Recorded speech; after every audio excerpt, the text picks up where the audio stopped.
एक बात नहीं समझ पा रहा हूँ कि पहले की सरकार के समय 1962, 1965, 1972 की भीषण लड़ाइयाँ हुई। देश पोलियो, प्लेग, हैजा, टीबी जैसी भयंकर महामारी की चपेट में आया, लेकिन सभी का मुफ्त में इलाज हुआ। मुफ्त में पूरे देश का टीकाकरण हुआ। लोगों ने उन सरकारों पर खरबों के घोटाले के आरोप लगाए। कहा गया कि काला धन विदेशों में भेजा गया।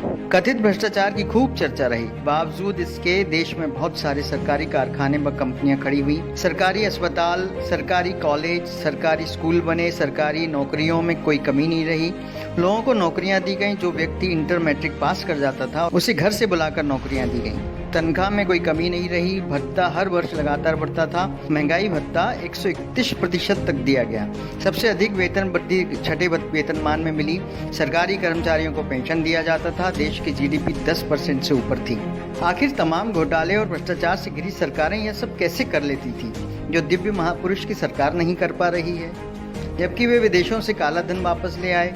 नोटबंदी से भी देश का काला धन वापस आ गया। जीएसटी से सरकारी खजाना भर गया। आपातकालीन परिस्थितियों के लिए रिजर्व बैंक में जमा पैसा निकाल लिया गया। फिर पता नहीं क्यों 18-18 घंटे काम करने वाले प्रधानमंत्री के सामने सरकारी संपत्तियां बिक गईं और दिव्य महापुरुष की सरकार नौकरियां, वेतन भत्ते, पेंशन नहीं देकर किसान, मजदूर और आम नागरिकों को सिर्फ टेंशन ही दे रही है। कोई युद्ध नहीं हुआ। जीडीपी माइनस में चल रही है। सभी की नौकरियां चली गईं। फिर भी साहब ने सभी एनजीओ, उद्योगपतियों और देश के नागरिकों से पीएम केयर फंड में पैसा जमा करवा लिया।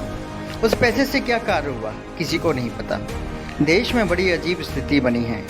अगर कोई सवाल कर रहा है तो उसको पाकिस्तानी या देशद्रोही बोला जा रहा है। मेरे ख्याल से उन युवाओं को तो अब कम से कम अब जाग जाना चाहिए जो पढ़े लिखे होने का दम्भ भरते हैं।